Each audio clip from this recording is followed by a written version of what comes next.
केंद्रीय कर्मचारियों का महंगाई भत्ता और पेंशन भोगियों का महंगाई राहत, वित्त मंत्रालय से बड़ी ही महत्वपूर्ण और ताज़ा अपडेट। जी हाँ दोस्तों, 3 अगस्त 2021 को केंद्रीय कर्मचारियों के डीए को रोकने और उससे बचाई गई निधि का उपयोग किस तरीके से किया गया है, इसके संबंध में वित्त मंत्रालय के द्वारा एक बड़ी महत्वपूर्ण जानकारी यहाँ पर दी गई है। और आपको बताना चाहेंगे कि महंगाई भत्ता रोके जाने और उससे जो बचा पैसा है उसका उपयोग किस तरीके से किया गया है, इसके संबंध में राज्यसभा में एक प्रश्न पूछा गया था और उस प्रश्न के जवाब में वित्त मंत्रालय के द्वारा यानी कि हमारे जो माननीय वित्त मंत्री जी हैं उनके द्वारा बेहद महत्वपूर्ण जानकारी दी गई, जिसके बारे में आपको इस वीडियो में बताया जाएगा। तो वीडियो को आप बिना स्किप किए हुए लास्ट तक जरूर देखें।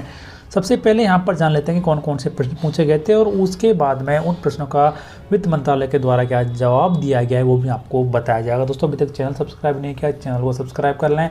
बेल आइकन प्रेस कर दें, जिससे हर एक नए वीडियो का नोटिफिकेशन आपको मिल जाएगा और आप वीडियो देख पाएंगे। तो यहाँ पर 5 प्रश्न पूछे गए थे जो कि इस प्रकार थे कि क्या सरकार केंद्र सरकार के कर्मचारियों को जनवरी 2020 से जुलाई 2021 तक महंगाई भत्ते की बकाया राशि का भुगतान नहीं करेगी, यानी कि डीए का भुगतान करेगी, डीए एरियर का भुगतान करेगी या फिर नहीं करेगी। दूसरा प्रश्न यहाँ पर था यदि हाँ तो उससे जुड़ी हुई जानकारी क्या है और डीए और डीआर को रोकने के कारण सरकार की बचत का ब्यौरा क्या है, यानी कि कितना पैसा ऐसे सरकार को बचा है। तीसरा प्रश्न यह था यहाँ पर यदि नहीं तो इसका क्या कारण है, यानी कि यदि डीए का एरियर नहीं दिया जाएगा तो इसका क्या कारण है। और चौथा प्रश्न यहाँ पर था कि डीए और डीआर को रोकने के कारण बचाई गई निधि के उपयोग का ब्यौरा क्या है, यानी कि जो पैसा बचा है उसको किस तरीके से यूज किया गया, उपयोग किया गया है। और लास्ट प्रश्न यहाँ पर था कि केंद्रीय कर्मचारियों का 31 मार्च 2021 तक केवल 12 महीने और उनके अधीनस्थ कर्मचारियों का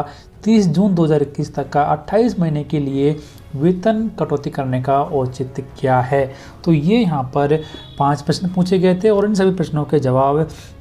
वित्त मंत्री जी निर्मला सीतारमण जी के द्वारा दिए गए हैं। तो जो जवाब दिए गए थे वो जवाब यहाँ पर इस प्रकार है। तो सबसे पहला यहाँ पर जो प्रश्न था उसका जवाब था कि जी हाँ, सरकार ने केंद्र सरकार के कर्मचारियों और पेंशन भोगियों के संबंध में 1 जुलाई 2021 से महंगाई भत्ते और महंगाई राहत की किस्तें जारी कर दी हैं, जो कि दिनांक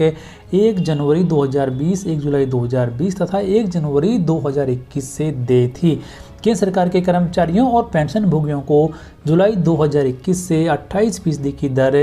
के हिसाब से महंगाई भत्ते का भुगतान किया जाएगा। और आगे यहाँ पर कहा गया कि 1 जनवरी 2020 से लेकर 30 जून 2021 तक की अवधि के लिए महंगाई भत्ते की दर 17% ही रहेगी। और उसके बाद में यहाँ पर कहा गया कि जनवरी 2020 से लेकर 30 जून 2021 तक की अवधि के लिए कोई बकाया भुगतान कर्मचारियों को नहीं किया जाएगा। तो पहला जो प्रश्न यहाँ पर था कि डीए का एरियर दिया जाएगा या फिर नहीं दिया जाएगा, तो इसके संबंध में वित्त मंत्रालय के द्वारा ये साफ कर दिया है कि जनवरी 2020 से लेकर 30 जून 2021 तक की अवधि के लिए केंद्रीय कर्मचारियों को किसी प्रकार का बकाया नहीं दिया जाएगा। हालांकि जो कर्मचारी संगठन है वो यहाँ पर दबाव बना रहे हैं, वो लगातार सरकार के संपर्क में है, तो हो सकता है इसका भुगतान कर दिया जाए। लेकिन फिलहाल जो जानकारी है उसके अनुसार वित्त मंत्रालय ने यह साफ कर दिया है कि कर्मचारियों को 18 महीने का एरियर नहीं दिया जाएगा। उसके बाद में अगले जो 2 प्रश्न थे यहाँ पर उनके बारे में कहा गया कि केंद्र सरकार के कर्मचारियों और पेंशन भोगियों को दिनांक 1 जनवरी 2020 से लेकर 1 जनवरी 2021 से महंगाई भत्ते की एवं महंगाई राहत की 3 किस्तों को रोकने के कारण लगभग 34,402 करोड़ रुपए की बचत सरकार को हुई, यानी कि इतना पैसा सरकार को बचा है महंगाई भत्ता रोके जाने की वजह से। फिर यहाँ पर चौथा जो सवाल था उसका जवाब दिया गया है कि महंगाई भत्ता और महंगाई राहत को रोकने का निर्णय कोविड-19 जिससे आर्थिक व्यवधान उत्पन्न हुआ उसके संदर्भ में लिया गया, ताकि सरकार को वित्तीय संसाधनों पर दबाव कम हो सके, यानी कोविड-19 की वजह से सरकार के द्वारा महंगाई भत्ते को रोके जाने का फैसला लिया गया था। और उसके बाद में जो लास्ट प्रश्न था यहाँ पर कि किस तरीके से उस पैसे का उपयोग किया गया, उसके संबंध में जानकारी यहाँ पर दी गई है कि कोविड-19 महामारी से उत्पन्न संकट को देखते हुए विभिन्न संभावित तरीकों से संसाधन जुटाना आवश्यक हो गया था, और जिसमें 1 अप्रैल 2020 से लेकर 31 मार्च 2021 तक 12 महीने की अवधि के लिए संसद सदस्यों के वेतन में 30% की कटौती करना भी शामिल था। और केंद्रीय मंत्रियों का वेतन संसद सदस्यों के वेतन भत्ते और पेंशन अधिनियम 1954 की धारा 3 में निर्दिष्ट समान दर पर है, जो कि संसद सदस्यों को देय वेतन में 30% की कमी की गई है। केंद्रीय मंत्रियों का वेतन भी 30% कम कर दिया गया था और उसके अलावा सभी अधीनस्थ कर्मचारियों के संबंध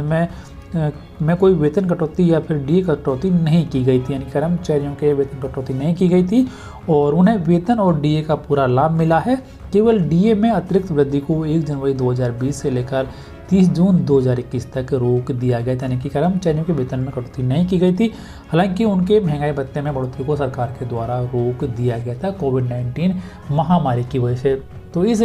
सवालों के जवाब से आप भी ये जान पाए होंगे कि केंद्र सरकार ने ये साफ कर दिया है कि पिछले 18 महीने का जो बकाया है डीए एरियर है उसका भुगतान फिलहाल कर्मचारियों को नहीं किया जाएगा और सरकार को डीए रोकने से लगभग 34,402 करोड़ रुपए की बचत हुई है और इस बचत का उपयोग सरकार के द्वारा कोविड-19 महामारी से लड़ने में किया गया है। तो फिलहाल इस वीडियो में इतना ही। वीडियो को लाइक और शेयर करें, चैनल सब्सक्राइब कर लें, बेल आइकन प्रेस कर दें, जिससे हर एक नए वीडियो का नोटिफिकेशन आपको मिल जाएगा और आप वीडियो देख पाएंगे। धन्यवाद।